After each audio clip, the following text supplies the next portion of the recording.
اللهم ارحمنا بالقرآن واجعله.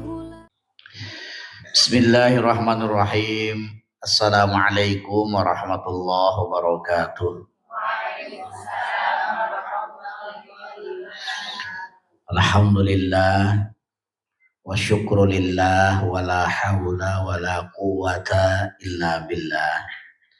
Asyhadu an la ilaha illallah wahdahu la syarikalah wa asyhadu anna Muhammadan abduhu wa rasuluhu la nabiyya wa la rasula ba'dah. Allahumma salli wa sallim wa barik ala hadzal nabiyil karim nabiyina Muhammadin sallallahu alaihi wasallam wa ala alihi wa sahbihi wa man sara ala nahjihi ila yaumil qiyamah ma ba'du. Faqala Allah ta'ala fi kitabihil karim a'udzu billahi minasy syaithanir rajim. Ya ayyuhalladzina amanu taqullaha wal tanzur nafsum ma qaddamat lighad wattaqullaha innallaha khabirum bima ta'malun. Shadaqallahul azim wa shadaqa rasuluhul karim wa nahnu ala dzalika minasyahidin wa dzakirin. Ibu-ibu sekalian, saya dapat cerita konon kalau biarawati itu ketika ada kegiatan, kalau di kita pengajian begini, mereka itu milih yang di depan, berebutan di depan. Kalau di kita mah pengajian milih yang paling belakang. Biarawati itu berebutan karena ingin dipilih oleh pasturnya, gitu loh. Kan mereka tidak boleh menikah, kan gitu ya. Tidak boleh menikah, tapi kalau kawin mungkin ya, itu kan gitu. Makanya mencari simpatik dari pasturnya. Nah kalau ibu-ibu di depan itu tidak perlu mencari simpatik saya, gitu kan gitu ya. Saya tidak seperti pastur. Ya, cuman kalau kita kaitkan dengan ibadah sholat Jumat, siapa yang berada di shaf pertama itu dia akan mendapatkan pahala seperti seekor unta. Nah, jadi unta itu hewan yang mahal. Karena mahalnya sampai-sampai kurban saja dibaginya menjadi berapa orang, Bu? 10 orang. Kalau sapi kan hanya 7 orang, ya. Ya, baik ibu-ibu sekalian, kita akan belajar hadis arba'in yang ke-8. Bunyi hadisnya, An Ibni Umar radhiyallahu anhuma anna Rasulullah sallallahu alaihi wasallam qala Umirtu an uqatilan nasa hatta yashhadu an la ilaha illallah wa anna Muhammadar Rasulullah wa yuqimus salata wa yu'tuz zakata fa idza fa'alu dzalika 'asamu minni dima'ahum wa abwalahum illa bihaqqil Islam wa hisabuhum 'ala Allah ta'ala. Rawahul Bukhari wa Muslim. Hadis ini hadis yang sahih tentunya, memiliki derajat yang tinggi karena diriwayatkan oleh Bukhari dan Muslim. Ya, kalau sebuah hadis itu sudah diriwayatkan oleh Bukhari dan Muslim, berarti hadis itu memiliki derajat yang tinggi. Nah, ibu-ibu yang dirahmati Allah Subhanahu wa taala, kira-kira tema hadis ini tentang apa ya?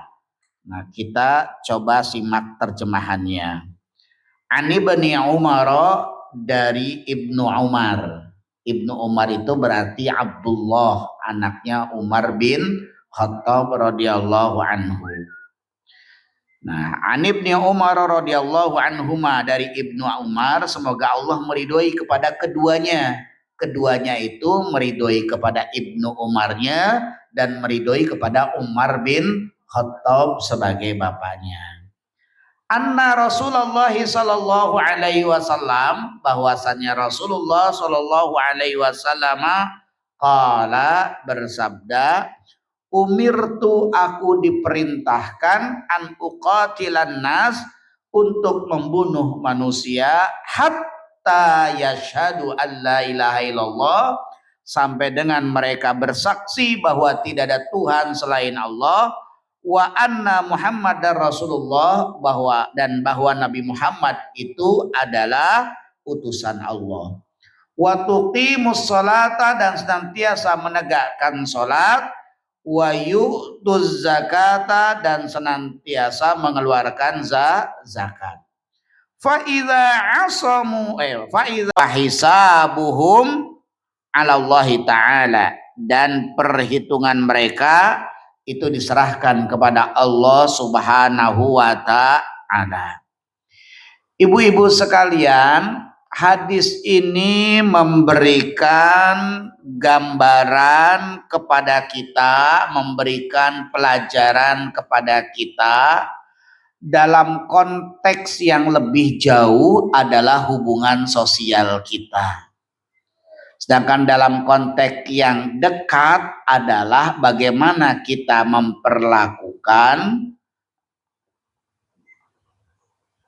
manusia yang tidak beragama Islam, atau kita mengetahui batasannya, ya, kita bisa interaksi secara penuh itu apa sih? Nah, itu dijelaskan oleh hadis ini.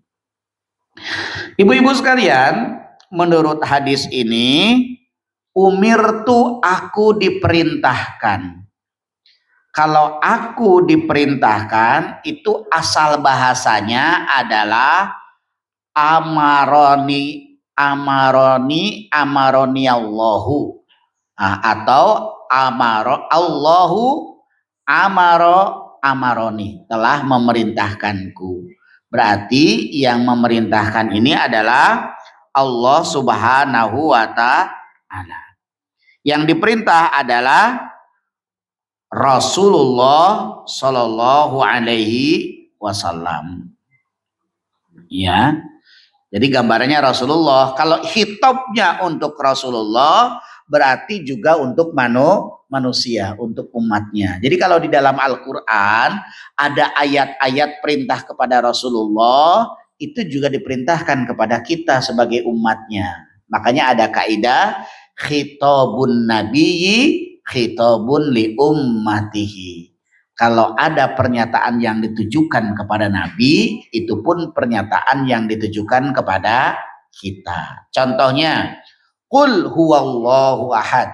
Katakanlah, hai Muhammad, bahwa Allah itu esa. Yang disuruh untuk mengatakan bukan hanya Nabi Muhammad, tapi juga umatnya. Bisa dipahami, Bu? Gitu ya. Jadi khitabun nabi, khitabun li ummatihi. Nah, hadis ini pun begitu. Betapapun yang diperintahkan itu Rasulullah Shallallahu Alaihi Wasallam, tetapi ini berlaku juga kepada umatnya. Apa yang diperintahkan kepada Rasulullah? An uqatilan nas, membunuh manusia. Makna membunuh di sini, ibu-ibu sekalian, bukan memerangi, bukan mematikannya, bukan. Ya. Karena Islam itu bukanlah agama yang kejam. Ya. Islam itu bukan agama yang bengis. Islam itu bukan agama yang disebarkan dengan kekerasan. Makna uqatilan nasa itu artinya kita tidak mempunyai otoritas untuk intervensi. Wah, ini bahasanya terlalu aneh ya. Bentar. Saya pakai bahasa yang lebih ringan ya. Biasanya begini, kalau para dosen intelektual ya, profesor itu ngomongkan temanya yang mudah tetapi dipahami sulit karena dengan bahasa yang tinggi kan itu ya. Nah, kalau ustadz itu ya, dai itu membicarakan hal yang sulit tapi dengan bahasa yang mudah supaya bisa ditangkap, itu perbedaannya. Maka kadang-kadang kalau saya keceplosan dengan bahasa yang tinggi, saya harus mencari alternatif bahasa yang mudah dipahami. Nah, Yang dimaksud dengan uqatilan nasa itu adalah kita tidak punya kewenangan untuk mengurusi harta orang lain. Tidak boleh mengurusi hak-hak darah orang lain, ya. Ya. Itu tidak boleh.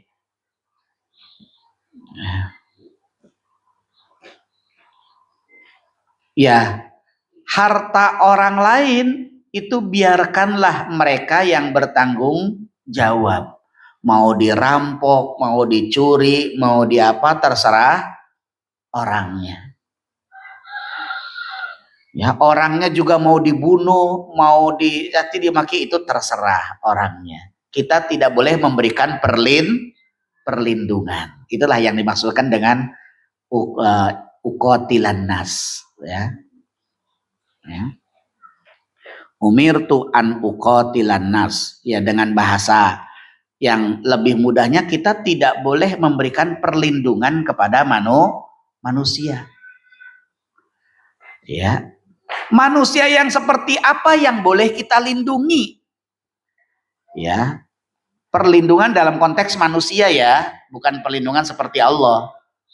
Manusia seperti apa yang boleh kita lindungi? Hatta yashhadu alla ilaha illallah. Yang boleh kita lindungi itu adalah manusia yang sudah bersyahadat. Ya. Kalau orang itu sudah bersyahadat, Bapak Ibu, ibu-ibu sekalian, kalau orang itu sudah bersyahadat, kita ini punya kewajiban untuk ikut melindungi harta dari orang yang sudah bersyahadat. Maka sesama kaum muslimin itu harus saling melindungi. Tidak boleh sesama muslim itu saling merampas harta kekayaan. Karena siapa yang sudah bersyahaдаtain, dia haram untuk dibunuh dan haram pula untuk diambil hartanya. Tidak boleh. Ya.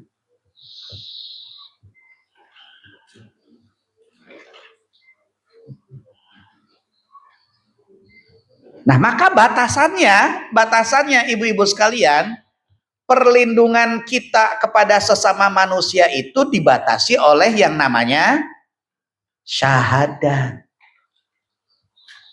Yang namanya syahadat.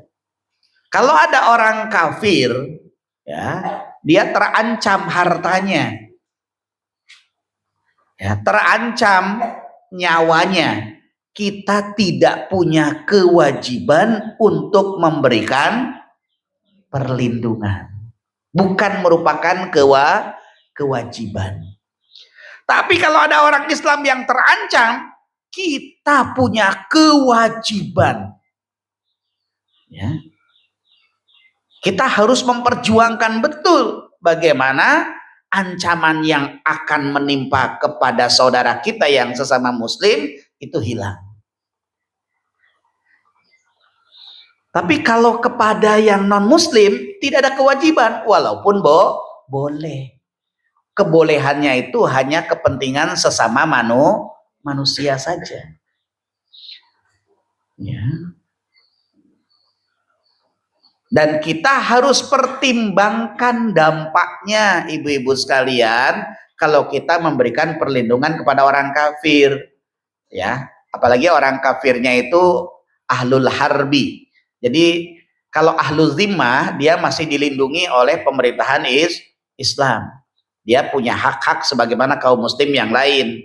Tapi kalau kafir harbi, kafir yang suka memerangi, yang suka ngejek, yang memberikan ancaman kepada kaum muslimin, hakikatnya kita boleh memeranginya, hakikatnya loh. Ya, tapi karena kita hidup di negara yang negara hukum yang bukan Islami, maka kita tidak bisa semena-mena untuk membunuh mereka. Ya, ada nggak orang non Muslim yang suka mencaci maki agama kita? Ada. Yang menjadi ancaman bagi kita, ada, kan gitu. Sebenarnya itu kafir harbi kalau dalam konsep politik Islam, kan gitu ya. Cuman karena negara kita bukan negara Islam, negaranya negara Pancasila, maka kaum muslimin pun tidak bisa menerapkan syariat Islam secara mutlak di negara ini, kan gitu. Nah, kalau ada tetangga kita orang kafir yang terancam hartanya, terancam nyawanya gitu.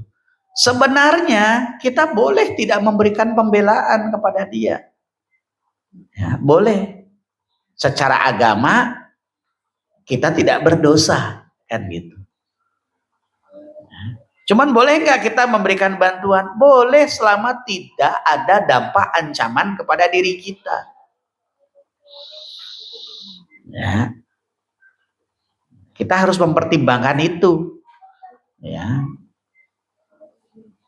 Kita tidak bisa memberikan advokasi. Advokasi itu apa? Pembelaan, ya, kepada orang-orang kafir, melebihi pembelaan kita kepada sesama kaum muslimin, kan gitu. Contoh misalkan ya, ancaman itu contoh. Walaupun ini tidak agak berbeda sedikit. Ibu-ibu kan membaca berita yang viral tentang seorang wanita yang disekap selama 3 tahun ya. Sampai dengan kehilangan matanya, kehilangan bibirnya, kan gitu ya. Terjadi infeksi di kepalanya karena siksaannya. Nah, kemarin kan tidak ketemu-ketemu. Akhirnya Gubernur Jawa Barat memberikan sayembara. Siapa yang bisa menangkap maka mendapatkan hadiah 250 juta. Sesungguhnya tetangganya ada yang tahu. Gitu. Tapi tetangganya nggak mau menangkap, nggak mau melaporkan. Ketika ditanya kenapa Anda tidak mau, saya tidak mau ambil resiko. Ya sekarang saya dapat 250 juta. Lah besok dia keluar dari penjara, dendam bukan hanya saya, tapi ancamannya bisa jadi keluarga saya. Nah itu yang saya maksudkan, itu kan ada ancaman. Kalau ada ancaman seperti itu, kita harus mempertimbangkan untuk memberikan bantuan kepada orang kafir. Tapi kalau terhadap sesama muslim, kita harus memberikan advokasi, memberikan pembelaan. Ya. Kalau ada yang terancam, bagaimana kita mencari jalan agar dia terselamatkan dari ancaman itu? Ya, kita laporkan kepada RT RW, kita laporkan kepada polisi, kita dampingi misalkan. Itu pembelaan kita kepada siapapun yang sudah bersyahadat. Karena batasannya itu adalah syahadat. Dan ibu-ibu sekalian, syahadat di sini tidak kemudian harus mempertimbangkan dia pura-pura bersyahadat. Karena syahadat itu yang penting mengucapkan asyhadu alla ilaha illallah wa asyhadu anna muhammadar rasulullah. Urusan hati itu adalah urusan dirinya dengan Allah Subhanahu wa taala. Maka selama dia sudah mengucapkan syahadatain, sejak saat itu pula dia terlindungi harta dan darahnya. Dia tidak boleh dibunuh, dia harus mendapatkan perlindungan dari sesama muslim, hartanya juga harus dijaga, kan begitu. Nah itu ibu-ibu yang dirahmati Allah Subhanahu wa taala, ya, yang berhak mendapatkan perlindungan dari kita, advokasi kalau bahasa itu Jaya, mendapatkan perlindungan, mendapatkan pembelaan dari kita, itu sesama muslim. Nah, kita di Indonesia ini, ibu-ibu sekalian, tidak bisa membedakan mana kafir harbi dan mana kafir zimmi. Ya. Jadi orang kafir itu terbagi menjadi 2. Kafir harbi dan kafir zimmi.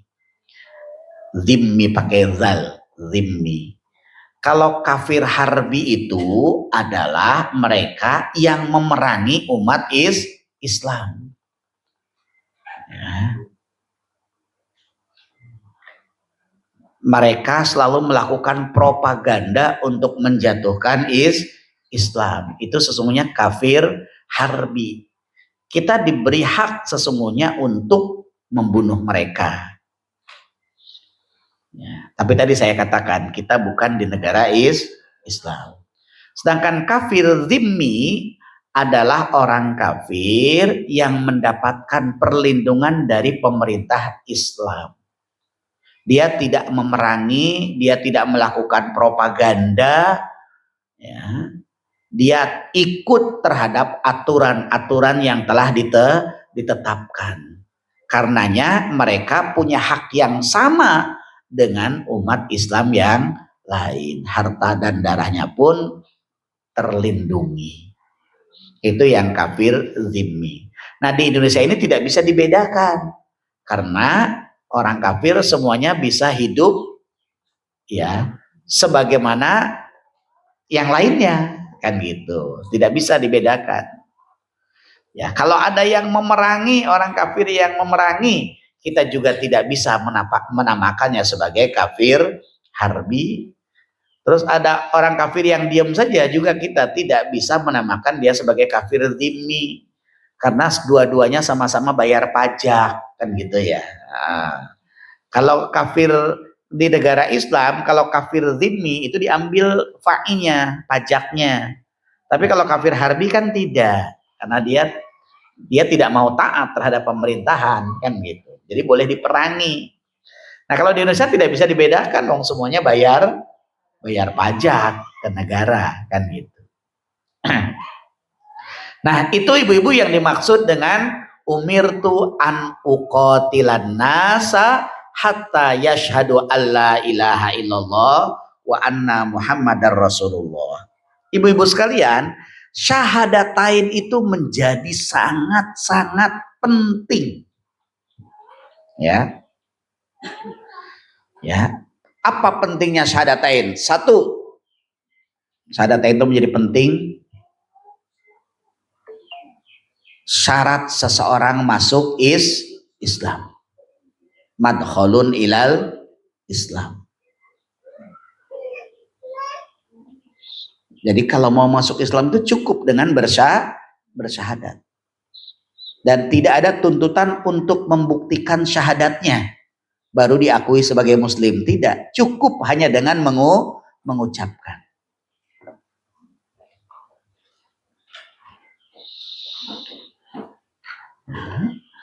Yang kedua, syahadatain itu menjadi penting karena asasul inqilab, prinsip perubahan.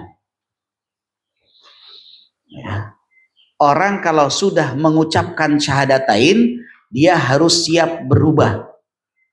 Perubahannya harus sesuai dengan syariat Islam. Misalkan, prinsip perubahan itu tadinya dia suka sekali dengan makan babi misalkan. Ketika dia sudah syahadatain, yaitu menjadi haram. Itu prinsip perubahan di situ. Dia tidak bisa meminta dispensasi. Saya mau syahadatain tapi dibolehin saya makan babi, tidak bisa. Ya. Dia suka minum minuman keras. Kalau sudah masuk Islam, ya tidak bisa. Karena dalam Islam minuman keras hukumnya haram. Dia juga tidak bisa minta dispensasi. Dia tidak pernah sholat. Lantas ketika mau masuk Islam, saya mau syahadat tapi saya tidak mau sholat. Ya tidak bisa. Ya. Persoalan pada tahap awal dia tidak melakukan sholat itu urusan lain. Tapi dia harus terus belajar untuk kemudian bisa melakukan, kan gitu ya, kan begitu. Jadi harus berubah. Yang tadinya tidak Islami harus menjadi Islami. Yang tadinya tidak menggunakan hukum-hukum Islam harus menggunakan hukum-hukum Islam. Itu syahadat. Jadi keterikatannya itu begitu luar biasa. Ya.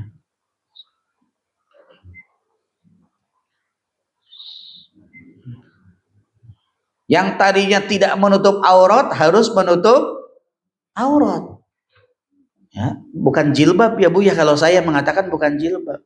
Karena banyak loh ibu-ibu, atasnya ditutup, bawahnya terbuka. Jadi inti dari auratnya itu tidak ditangkap. Yang ditangkap hanya memakai jilbab aja kudung. Padahal bukan. Yang dimaksudkan adalah menutup aurat. Jadi menutup aurat itu bisa dengan jilbab yang ibu pakai atau bisa dengan apalah begitu yang bisa menutupi aurat. Jadi substansinya itu menutup aurat. Ya. Lah, banyak yang kepalanya dibuka, pakai celana pendek begitu ya. Nah, nyapu-nyapu di luar rumah. Misalkan ada nggak Bu yang begitu? Ada. Ininya kepalanya ditutup. Berarti dia kurang ilmu. Ya. Seakan-akan yang harus ditutup hanya kepala.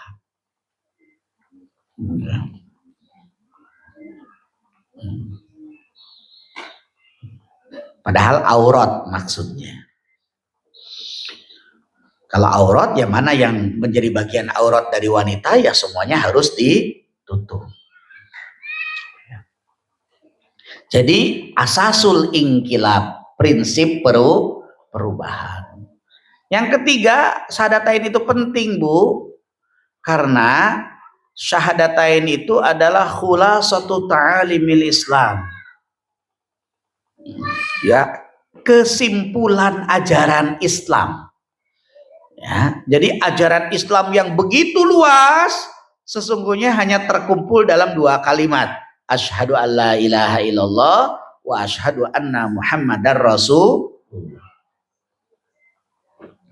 Kalau dia melakukan sholat, melakukan puasa, melakukan zakat tanpa didasari bahwa yang dilakukannya semata-mata karena Allah, tidak ada nilainya apa-apa. Berarti dia lepas dari syahadat. Padahal itu yang kita perjuangkan. Ya. Maka syahadatain itu menjadi penting. Ibu kalau membahas tentang syahadatain itu panjang Bu. Ya. Nggak cukup 1 kali pertemuan. Nanti kita belajar tentang ahamiyatus syahadatain, pentingnya syahadatain. Terus kita belajar tentang madlulus syahadatain. Ya, interaksi dengan syahadatain kan gitu. Terus makna ilahnya apa, arti ilah itu banyak sekali. Ya. Itu mestinya ngaji pekanannya terstruktur. Kalau ini pekanan nggak Bu ya? Oh pekanan? Hah? Oh 1 minggu 1 kali tapi temanya beda-beda ya? Oh itu dia ya. Ya, temanya beda-beda.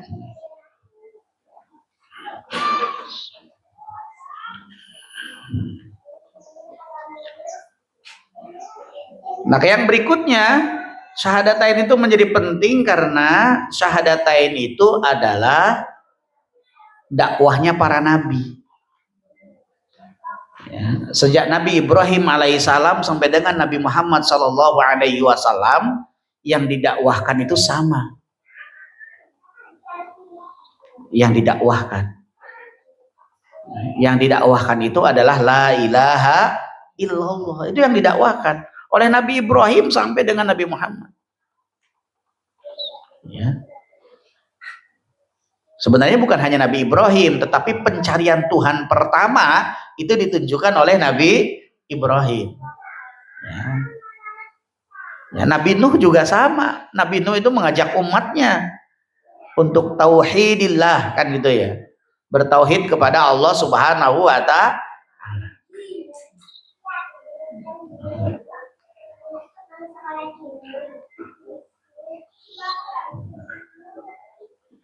Jadi itulah pentingnya syahadatain.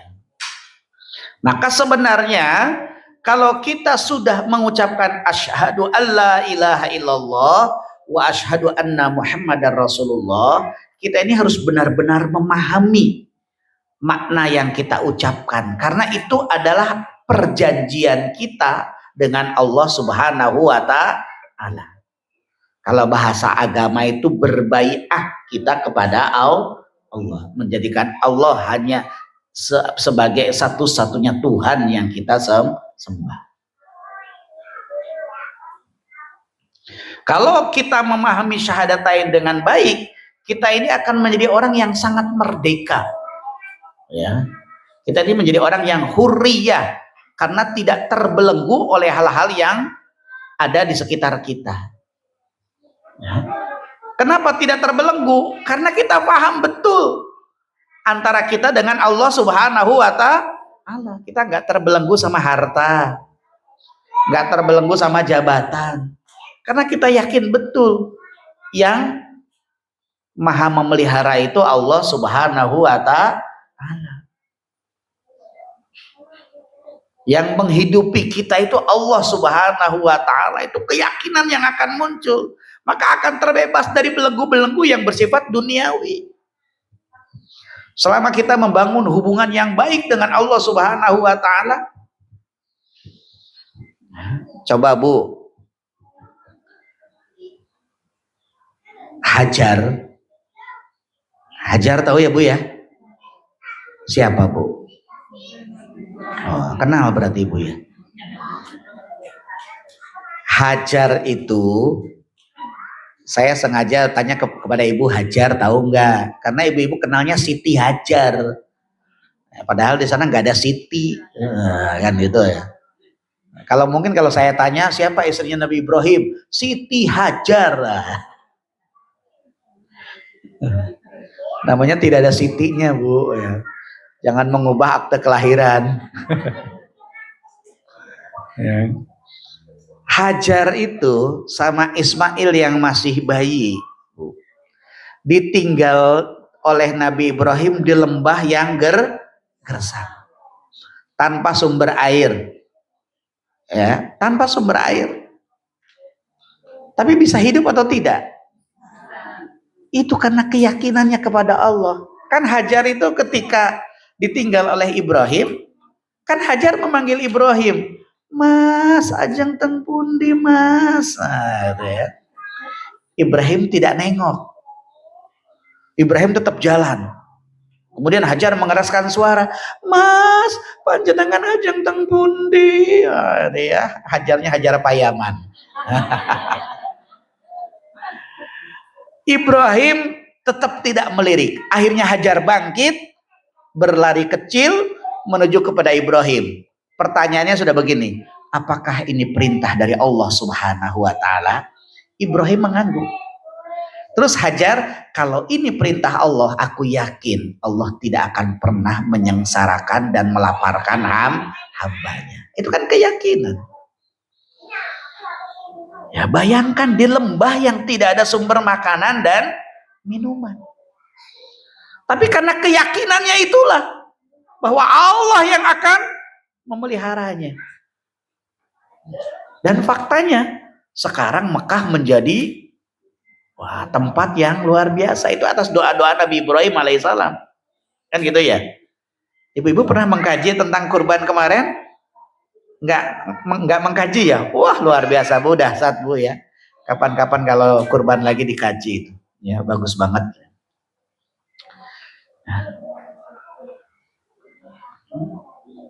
Itu atas doa-doa Nabi Ibrahim. Kan Ibrahim berdoa kepada Allah, Rabbi ja'al hadza baladan aminan warzuq ahlahu minas samarati man amana minhum billahi wal yaumil akhir. Itu doa Nabi Ibrahim. Makanya Mekah menjadi subur.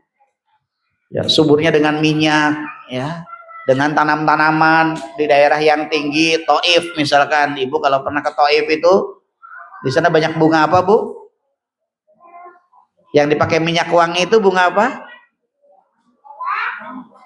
Bu, ada yang pernah ke Taif? Belum? Umroh bareng ya Bu ya? Nabung dari sekarang, kita targetkan 3 tahun yang akan datang, atau 4 tahun yang akan datang, atau paling panjang 5 tahun yang akan datang kita umroh. Nabung sebulan 500, nanti mau berangkat kekurangannya berapa kan itu. Sana banyak bunga mawar Bu. Jadi mawar itu yang dipakai minyak wangi terbaik di sana. Ya, dan diolahnya masih alami Bu. Hanya diperes pakai alat itu terus pancur setitik.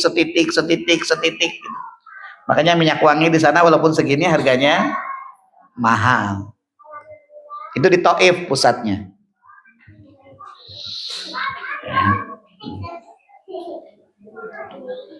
Mungkin kalau yang pernah umroh dulu itu tidak pernah ke Taif. Karena dulu Taif belum populer dan tidak ada jalan bis dulu. Jadi hanya pakai mobil biasa, taksi, jalannya agak naik kayak ke Kaliurang.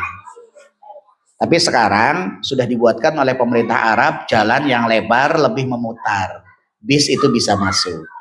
Jadi sekarang itu menjadi destinasi bagi para jamaah umroh. Kalau umroh pasti ada program taifnya. Ya.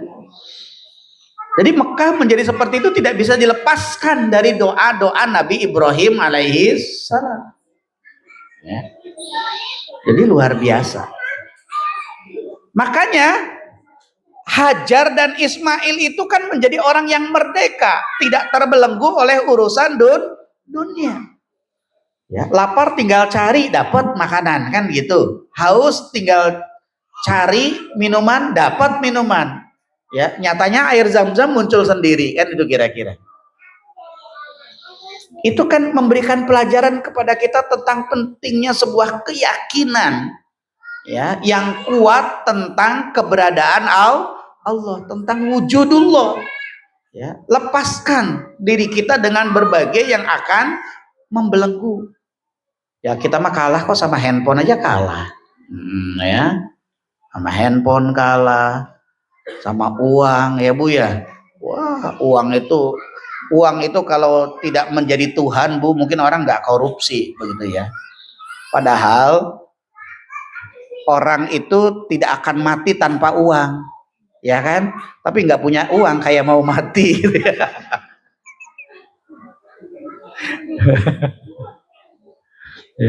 Ya karena kita sudah terbelenggu sama uang.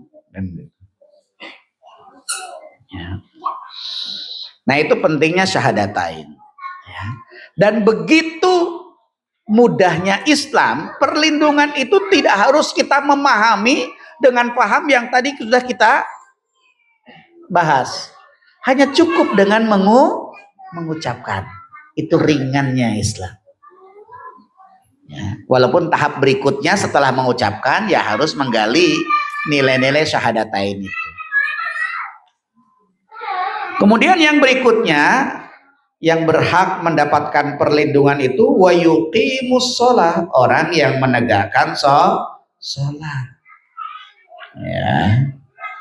Wa yuqimus shalah. Tentunya salat itu dilakukan setelah syahadat. Terhadap orang yang salat, kita ini harus memberikan perlindungan lebih lagi ketimbang orang yang hanya bersyahadat.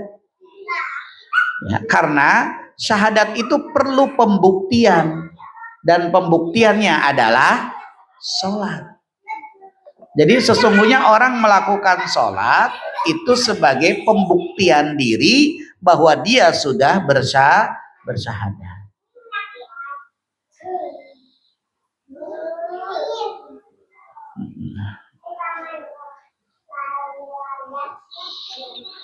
Hadis ini sekaligus memberikan penjelasan kepada kita tentang pentingnya posisi sholat dalam syariat kita. Sampai-sampai disebutkan setelah syahadat. Jadi sholat itu penting.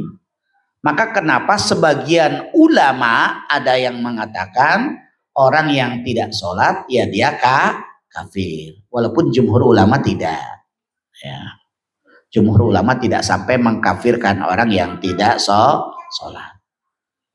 Hanya sebagian kecil ulama ya, yang mengatakan siapa, termasuk Imam Ahmad bin Hambal, itu yang menyatakan siapa yang tidak sholat maka dia telah kafir. Maka sering muncul pertanyaan di masyarakat, kita boleh nggak mensolatkan jenazah orang Islam tapi nggak pernah sholat? Kan sering kan jadi pertanyaan tuh, nggak pernah sholat kok disolatkan tuh gimana? Nah, saya hanya mengatakan, kalau saya ditanya orang itu tidak sholatnya apakah karena mengingkari sholat atau karena malas melakukan sholat. Kalau dia mengingkari sholat, ya menganggap sholat itu tidak penting gitu ya, maka boleh tidak disolatkan. Tapi kalau hanya malas dia nggak pernah melakukan sholat, itu tetap harus disolatkan. Terus biasa saya tanya lagi, bener nggak pernah sholat? Nah, kalau sholat id pernah lihat nggak? Ya hanya sholat id aja Pak Ustadz. Ah itu dia sholat, nah, gitu ya. Hanya sholat hari raya doang, gitu ya.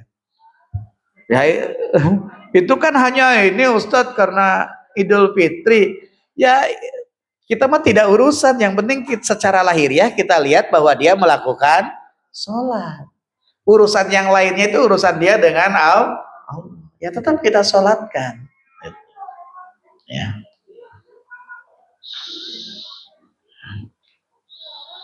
Dan sholat itu kalau dikaji ibu-ibu sekalian luar biasa lagi. Ya. Jadi Islam itu begitu luas. Mengkaji sholat saja tidak cukup satu kali pertemuan. Ya.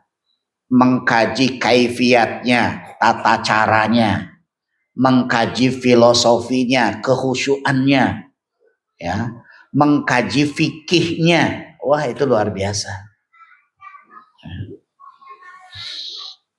Jadi rasa-rasanya kita ini belum seberapa ilmunya gitu ya. Ya, belum seberapa, tapi kok belum seberapa kemaki, kayaknya surga udah deket gitu.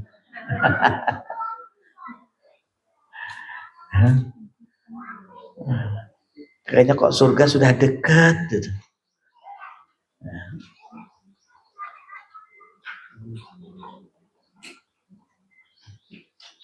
Jadi sholat ya, itu menempati posisi yang penting dalam syariat Islam. Sholat itu Bu, indikator keberhasilannya itu bisa diukur. Bisa diukur sebenarnya indikator keberhasilannya. Karena jelas walaupun sholatnya sendiri abstrak kan gitu ya. Kenapa saya katakan sholatnya itu abstrak? Karena kita nggak tahu kenapa harus angkat tangan, kenapa harus sidakep, kemudian kok bacaannya harus baca itu, kenapa ruku kok begitu, kok ruku nggak danga aja, kan gitu ya. Kenapa? Itu kan abstrak. Tapi indikator keberhasilannya konkret. Karena sholat itu ukuran keberhasilannya disampaikan oleh Allah. Innas sholata tanha anil fahsyai wal mungkar. Sesungguhnya sholat itu mencegah dari perbuatan keji dan mungkar. Kan jelas itu indikatornya. Orang itu berhasil sholatnya kalau dia terhindar dari perbuatan keji dan mungkar. Itu jelas. Perbuatan keji konkret tidak Bu? Nyata tidak? Bisa dilihat nggak? Perbuatan keji itu apa sih Bu? Dulu saya pernah nyampaikan loh di sini ya kayaknya ya. Kalau ibu bukunya belum ganti masih ada catatannya. Apa perbuatan keji itu Bu? Perbuatan keji itu Bu, perbuatan dosa yang ada korbannya. Itu perbuatan keji. Contohnya apa? Ngerasani. Kalau ibu ngerasani berarti ibu telah berbuat keji. Nek pekerjaan yang ngerasani berarti sholatnya belum berhasil karena kita belum terhindar dari perbuatan keji. Ngerasani, nyolong, ya, ngapusi, itu kan ada korbannya itu, perbuatan dosa yang ada korbannya.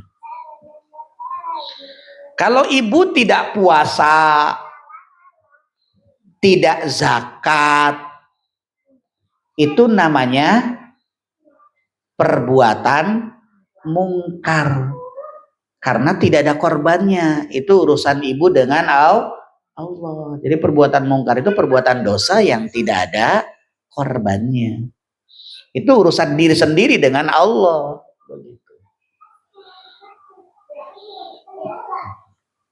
Tapi itu menjadi indikator keberhasilan sholat. Ya. Kan jelas. Pokoknya dia tidak melakukan perbuatan keji dan tidak melakukan perbuatan mungkar, itu menunjukkan sholatnya diterima. Sholatnya diterima. Maka sholat itu harusnya memberi daya ubah kepada pelakunya. Itu sholat. Lah kalau orang sholat tapi pelakunya tidak menggambarkan dia orang yang sholat, berarti tidak berhasil itu sholatnya.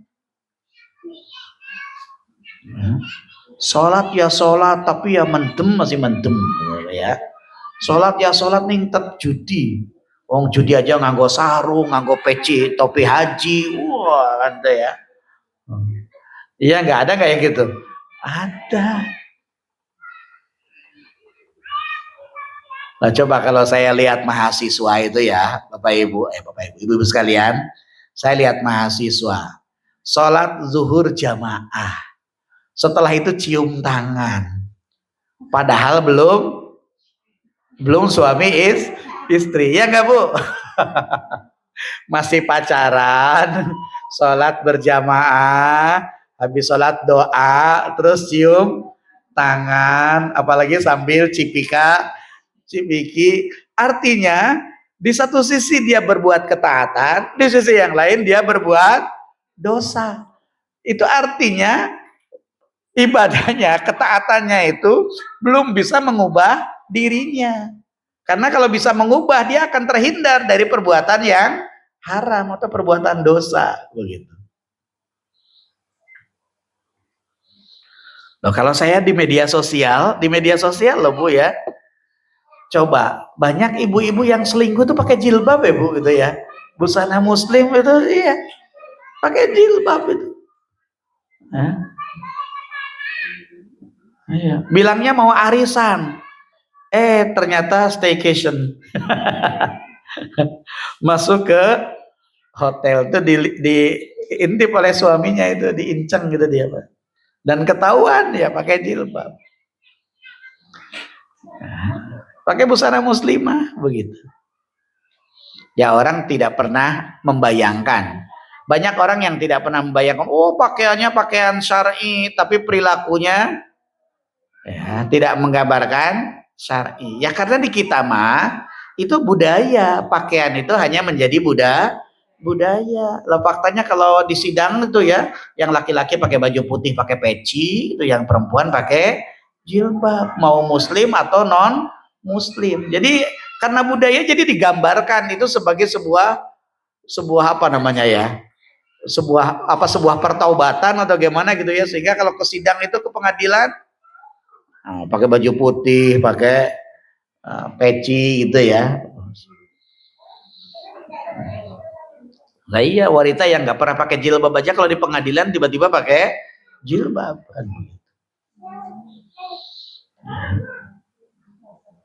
Nah itu sholat ya, pentingnya sholat ya, pembahasan tersendiri sholat. Yang berikutnya adalah zakat. Kata Rasulullah Shallallahu Alaihi Wasallam, wa yu'tuz zakata. Orang yang mendapatkan perlindungan dari kita itu bukan hanya orang yang sudah syahadat, tapi juga sholat, dan yang berikutnya adalah zakat. Ibu-ibu sekalian, zakat ini menjadi amalan yang sangat penting setelah sholat, karena efek ganda dari zakat itu pasti akan diperoleh oleh siapapun ya yang berzakat. Begini Bu, efek ganda itu kita memberinya itu pahala ya Bu ya, memberinya pahala. Lantas orang itu melakukan kebaikan dengan pemberian kita, pahala juga nggak kita? Pahala itu yang saya katakan ganda itu. Belum niatnya berpahala. Niat itu kita wujudkan memberi ke orang, pahala lagi.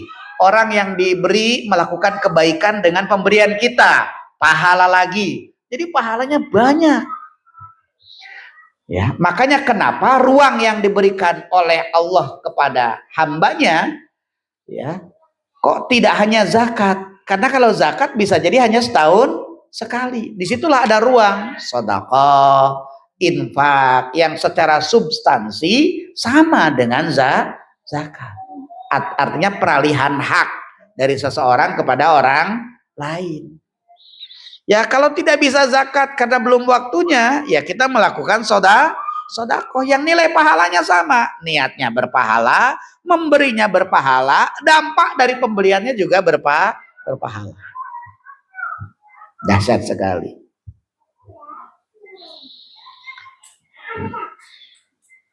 Makanya kita ini harus menjadi orang yang punya semangat berbagi. Ya, itu harus ditumbuhkan. Ya.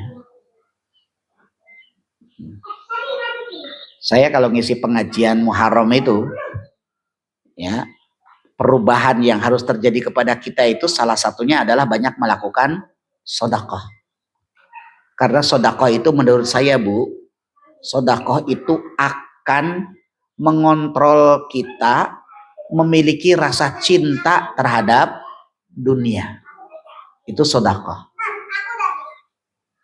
Kalau orang suka sedekah, dia itu tidak akan mudah terbelenggu oleh kehidupan dunia. Tapi kalau orang nggak pernah sedekah, Bu, itu bahasa Jawanya owel, ya Bu ya. Iya. Ibu owel nggak, Bu? Indikatornya gampang. Nanti pulang ya Bu ya, lihat ke kulkas. Banyak yang kering-kering nggak?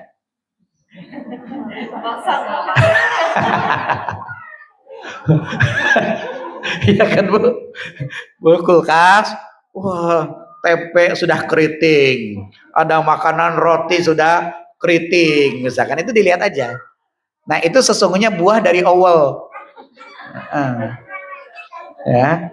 Lah mau dikasihkan ke orang eman dimasukkan ke kulkas, kan gitu ya. Saking eman-emannya dimasukkan ke kulkas. Lah padahal di kulkas kemudian sampai keriting. Lah itulah.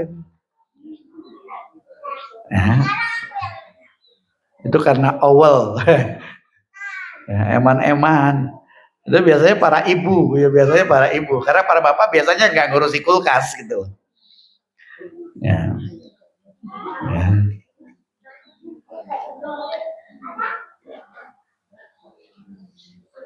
Kalau saya Bu ya, karena saya sering ngisi di mana-mana, misalkan dihadiahi roti apa namanya, yang bulat itu ya, bolu atau apa gitu. Kebetulan saya di rumah itu kan yang sering hanya saya dan istri berdua. Padahal kami itu sudah merasa tua sehingga mengurangi tepung-tepungan. Bukan tepung-tepungan, tepung beneran. Ya. Ya. Pokoknya tepung beneran kita agak kurangi. Lah akhirnya kan nggak ada yang makan. Kalau disimpan di kulkas pasti kering. Akhirnya biasanya saya apa? Saya kasihkan anak saya di pondok, saya ke pondok kasihkan. Di sana mah mau yang tidak enak pun habis. Pondok. Tapi kan saya dapat pahala berlipat, Bu ya. Dan saya tidak mengecewakan orang yang memberi, kan gitu. Tidak sampai keriting di kulkas, Bu, gitu ya. Terus sampai keras membatu di kulkas itu enggak. Ya. Jadi saya sudah bilang ke istri saya, kalau kita memang tidak makan, ya kasihkan aja. Nggak usah disimpan di kulkas. Karena kalau disimpan di kulkas itu besoknya ada makanan yang baru lagi, kan gitu toh. Nah, terus besoknya ada makanan yang baru lagi, akhirnya kulkas penuh sampai keriting semua. Iya, eman-eman. Nanti coba buktikan, lihat kulkasnya masing-masing. Ya. Ya, jadi itu pentingnya zakat. Nah, kata Rasulullah Shallallahu Alaihi Wasallam, Faiza fa'alu zalika, apabila melakukan itu semuanya, asamu minni, ya, dia akan mendapatkan perlindungan dariku. Apa yang dilindunginya? Dima'ahum wa amwalahum, harta dan darahnya. Jadi harta dan darahnya dilindungi. Siapa yang akan membunuh, dia akan dibela. Ya. Siapa yang akan merampas hartanya, dia dibela, kan gitu. illa bihaqil Islam, kecuali dengan hak Islam. Hak Islam itu apa? Misalkan dia sudah terkena kewajiban membayar zakat, ya harus diambil. Kan zakat itu khudz min amwalihim shadaqatan tutahhiruhum. Jadi ambil. Ya. Bahkan kalau zakat itu tidak mau bayar pun bisa untuk dipaksa untuk diambil sebagai bagian zakatnya. Itu hak Islam namanya. Jadi kalau untuk kepentingan hak Islam tidak ada perlindungan karena itu kewajibannya. Begitu. Kewajiban untuk membayarkannya. Ya.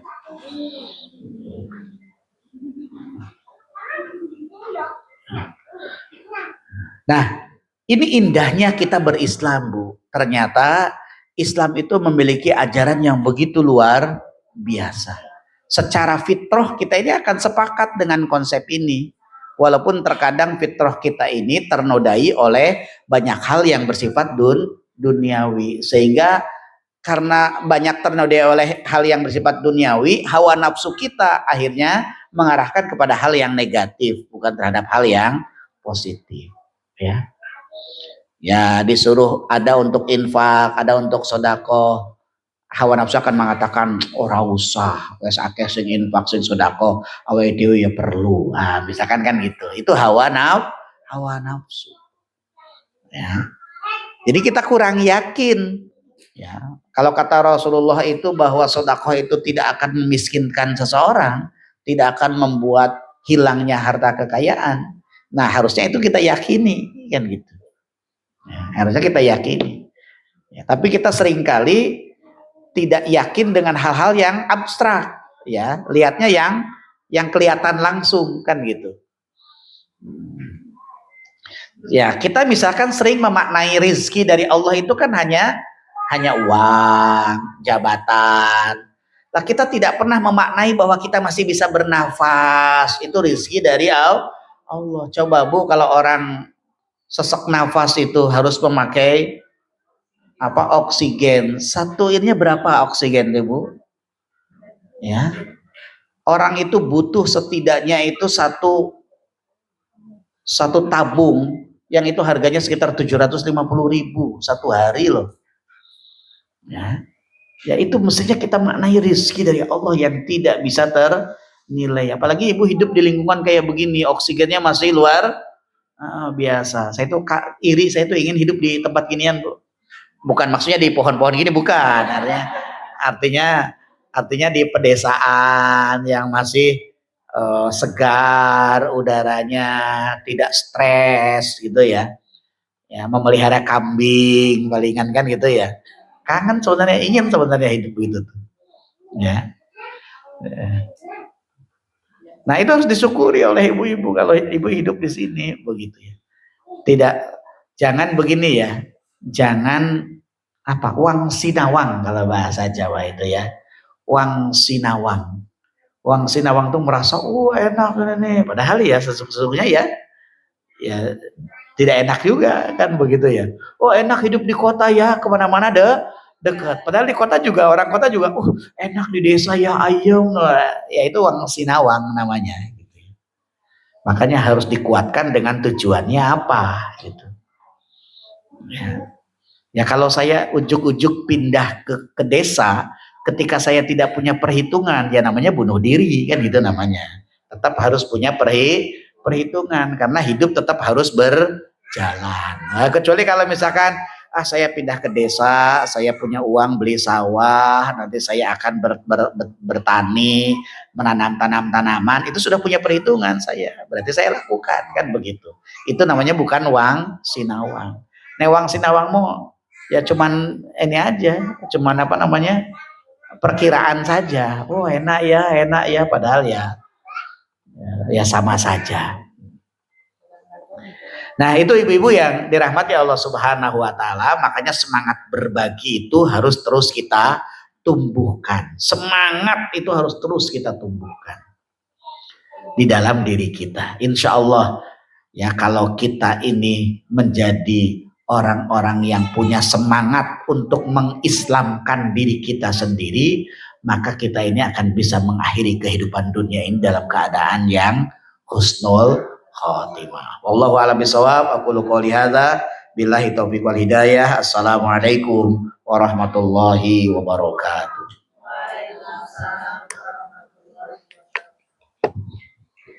Iya, sudah selesai ternyata bunda-bunda. Monggo bunda-bunda siapa yang ingin bertanya berkaitan dengan tema pada pagi hari ini? Monggo mungkin ada yang punya tetangga non muslim.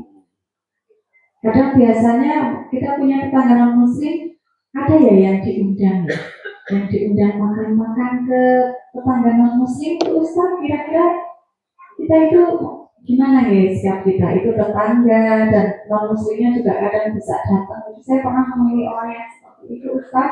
Jadi biasa orang muslim untuk datang sekedar yaitu acara makan-makan. Nah itu gimana? Kira-kira sikap kita apakah betul atau tidak jika mendatangi gitu Ustaz?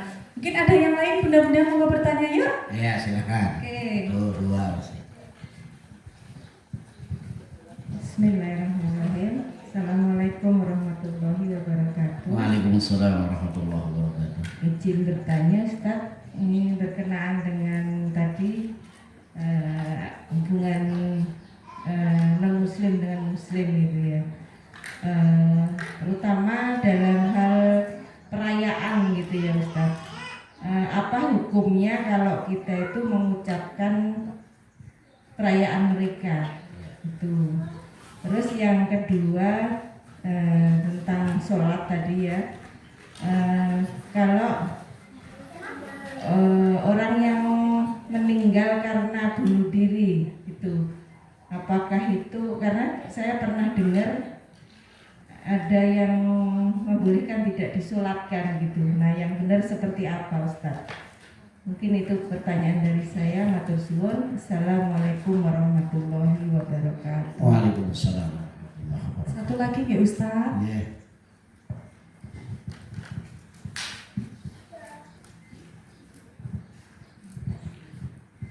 Assalamualaikum warahmatullahi wabarakatuh. Waalaikumsalam warahmatullahi wabarakatuh. Maaf, apa itu terkait dengan jabat tangan tadi? Misalkan lawan jenis nih, kalau kita tujuannya untuk menghormati atasan atau untuk Pak Ustadz, kita salim itu dibolehkan atau berdosa nih? Gimana Bu? Ulangi. Kita lawan jenis. Lawan jenis. Tujuannya untuk menghormati atasan, serta ke atasan nih, Ya. atau santri ke ustadz. Itu salim dengan mencium tangan itu boleh atau dosa nih? Oh, Terima kasih. gitu ya. Ya. Ada lagi bunda? Sudah? Cukup 3. J. Monggo Ustaz. Ya, ibu-ibu sekalian, pertanyaan pertama sama pertanyaan kedua, ibu ini bisa saya hubungkan karena substansinya sama ya. Tadi sudah saya sampaikan, kalau di Indonesia ini kan kita negaranya negara Pancasila. Negara kita itu mengakui agama, ada berapa Bu sekarang?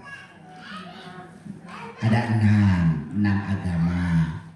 Nah, karena kita ini berada di negara yang multi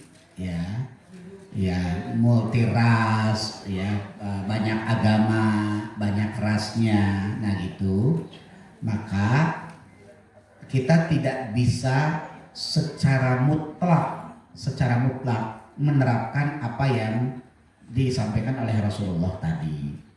Maka pada bagian tertentu kita tetap harus bisa toleransi. Nah, maka kita batasi toleransi itu hanya dalam masalah kehidupan sosial, bukan dalam masalah agama. Kalau dalam masalah sosial kita boleh saling membantu, mengundang, kita punya hajatan, ya dia sebagai tetangga kita undang, tidak apa-apa. Itu urusan sosial. Tapi kalau urusan agama, ya lakum dinukum waliyadin. Kita misalkan diajak misa, ya jangan ikut misa. Atau mereka diajak sholat, ya enggak perlu, mereka enggak butuh sholat. Itu sudah urusan agama. Termasuk bab mengucapkan selamat Natal, mengucapkan apa, itu tidak perlu karena itu bagian dari beragama. Bahkan Hamka itu, Profesor Dr. Hamka itu sampai rela untuk melepaskan jabatan MUI ketika oleh Presiden Soeharto diminta mencabut fatwa haramnya mengucapkan selamat Natal. Karena ketika kita mengucapkan selamat Natal, kita mengakui keberadaan mereka, keberadaan agama mereka. Padahal agama itu yang kita yakini hanya Islam, kan begitu. Itu seperti memberikan pengakuan. Lantas kita, oh kalau gitu kita radikal. Tidak radikal kita itu. Kita kan tadi sudah mengatakan dalam ajaran agama kita ini toleransinya hanya pada masalah kehidupan sosial. Dalam urusan agama ya lakum dinukum waliyadin. Urusan agama ya silakan Anda melakukan sesuai dengan agamanya sendiri. Saya ya sesuai dengan agama saya sendiri. Jangan menarik saya untuk melakukan kewajiban agama Anda, atau saya juga tidak akan menarik Anda mengikuti kewajiban agama saya, kan begitu. Begitu ya. Jadi untuk masalah agama itu tidak ada toleransi, sudah lakum dinukum waliyadin. Kalau misalkan mereka mengatakan, kamu kok nggak mengucapkan selamat Natal sih kepada kami, padahal kami mengucapkan selamat hari raya kepadamu, kan itu. Ya sampaikan saja, mohon maaf karena ketentuan agama saya memang tidak bisa mengucapkan selamat itu. Haram bagi seorang muslim memberikan pengakuan. Tapi kita tetap loh teman kita, kan gitu. Bisa kita tetap teman, kita bersahabat, kita sama-sama makhluk Allah. Ya itu begitu. Ya. Tapi kalau kita mengucapkan selamat ulang tahun, kita mengucapkan selamat atas kelahiran bayinya, itu tetap diperbolehkan. Itu kan tidak masuk wilayah agama, gitu ya, begitu ya. Kemudian tadi yang kedua apa tadi pertanyaannya? Kok jadi lupa? Bunuh diri. Oh, bunuh diri. Memang dalam syariat Islam, Bu, orang yang bunuh diri itu tidak boleh disolatkan karena dia dianggap telah mendahului takdir Allah Subhanahu wa Ta'ala. Cuman begini, kita ini kadangkala sulit karena orang tuanya. Orang tuanya atau anak-anaknya yang muslim berharap ya saudaranya yang bunuh diri ini juga disolatkan. Itu kita menjaga hati orang yang masih hidup. Nah, dengan menjaga orang yang masih hidup, ya lakukanlah sholat walaupun tidak harus semuanya. Karena sholat jenazah itu kan fardu kifayah. Kalau sudah ada yang melakukan ya sudah selesai. Ya, asal hukumnya orang bunuh diri tidak boleh disolatkan. Tapi ada faktor-faktor yang lain yang memperbolehkan kita mensolatkannya. Tadi faktor yang lain tadi itu menjaga hati orang yang masih hidup. Kalau orang yang masih hidupnya itu punya pengetahuan agama yang baik dan dia paham kalau orang yang bunuh diri itu tidak boleh disolatkan, maka dia tidak akan memanggil para tetangga untuk mensolatkannya, kan gitu. Jadi karena dia bisa jadi pengetahuannya yang kurang. Nah disitulah faktor yang akhirnya kita untuk membuat hubungan kita tidak merenggang. Karena kalau kita kekeh tidak mau, bisa jadi ada hal-hal yang punya dampak di kemudian hari, kan itu hubungan sosialnya menjadi tidak baik, begitu ya. Kemudian salaman, Bu, ya, terkait dengan salaman. Salaman itu tidak menjadi dosa, Bu, kalau itu ada tuntutan secara sistemik. Misalkan seorang pejabat negara, ya, karena yang berlaku di kita ini salamannya salaman dengan begini, nempel, yaitu diperbolehkan, ya, karena ibu sebagai seorang pejabat, ya. Nah, tapi kalau dalam keadaan yang normal, posisinya sama-sama normal, maka sebaiknya pakailah tata cara yang diajarkan oleh Islam. Ya, sebenarnya salaman sendiri itu ada beberapa pendapat di kalangan para ulama, Bu. itu kan dikaitkannya dengan bersentuhan kulit. Kalau Imam Malik itu Bu, kalau tidak ada gereng-gerengan gitu ya, itu nggak apa-apa. Tapi kalau salam gini kok gereng, aduh rasanya ya itu sudah dosa itu. Gitu. Ya. Nah supaya menghindari dosa itu, maka jangan salaman sambil nempel. Ya. Tapi kita kan misalkan sama sepupu kan nggak ada gereng-gerengan gitu ya. Padahal dalam Islam itu sepupu itu sudah bukan mahram, kan itu bukan mahram. Tapi karena budaya kita nggak mungkin ada gereng-gerengan antar sepupu gitu ya, ya salaman ya biasa. Kalau kita posisinya sebagai kakak, bahkan mereka cium tangan ke kita, nah, itu tidak apa-apa begitu. Jadi makanya menurut sebagian ulama, ya itu kan terjadi perbedaan pendapat. Kalau kita mah hanya ikhtiyat, hati-hati saja. Pada bagian-bagian yang kita tidak bisa menghindar, ya lakukan aja salam. Tapi pada bagian yang kita bisa menghindar, ya kita hindari. Kan gitu ya. Kita menghadiri acara, ada pejabatnya ngajak salam. Kemudian ceritanya begini, Pak, saya begini aja Pak. Ya enggak benar juga gitu ya. Ya tetap salam aja begitu. Atau kita dengan saudara sepupu, pokoknya saya nggak mau salaman gini. Itu juga kurang tepat, karena bab salaman itu bab yang masih terjadi perbedaan pendapat, kecuali kalau keharamannya mutlak. Misalkan Islam betul-betul mengharamkan bersalaman bukan mahram secara mutlak, tidak ada perbedaan pendapat, itu berarti ya kita jaga, tidak boleh kena. Tapi karena ini ada perbedaan pendapat, jadi kita mengambil ruang-ruang yang kira-kira akan tidak akan membuat persoalan di kemudian hari. Begitu ya Bu ya. Yeah. Begitu ya Bu. Ada lagi?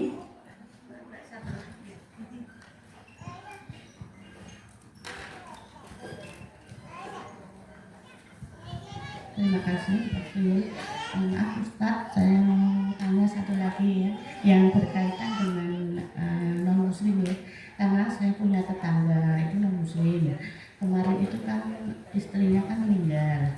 Dan kemudian masyarakat sekitar tetangganya kami dimintai untuk ikut membantu memasak di rumahnya untuk menjamu acara sembahyangan gitu. Itu bagaimana Ustaz? Terima kasih. Ya.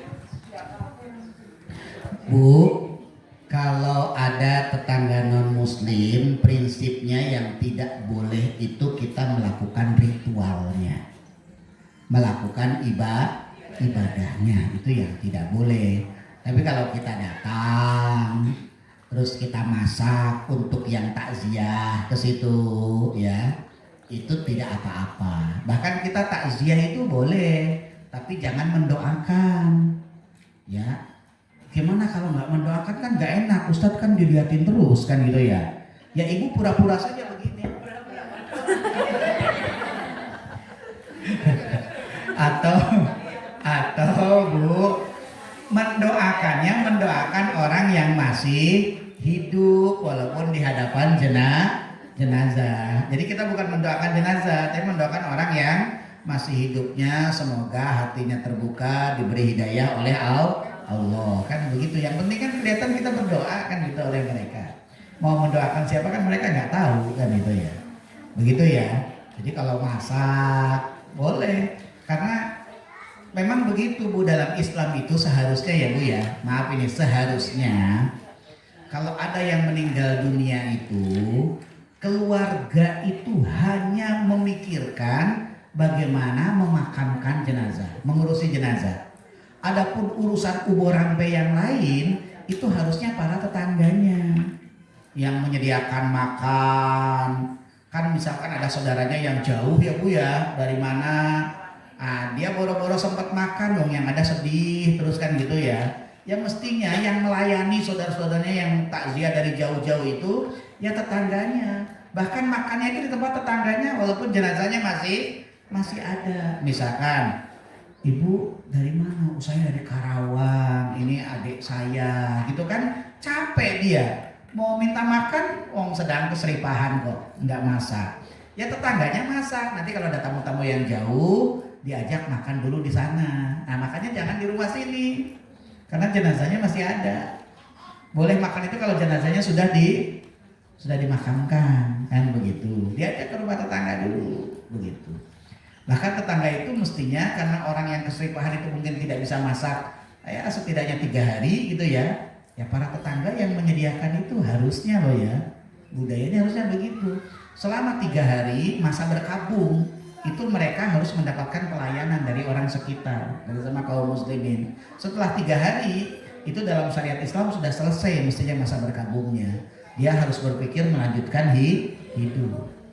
Begitu harusnya. Begitu ya Bu ya. Sudah cukup nih Bu. Alhamdulillah sudah cukup ya Ustadz. Ini alhamdulillah alamin. Kami ucapkan jazakallahu khairan katsiran kepada Ustadz yang sudah memberikan ilmu pada siang hari ini. Dan ini memang kita semua ya Bu, rasanya memang ada bertetangga dengan yang non muslim. Sudah lega ya, sudah terjawab. Alhamdulillah. Oke bunda-bunda semuanya, mari kita tutup kajian pada pagi sampai siang hari ini dengan doa kafaratul majelis ya, bersama-sama wahid isnain salasa.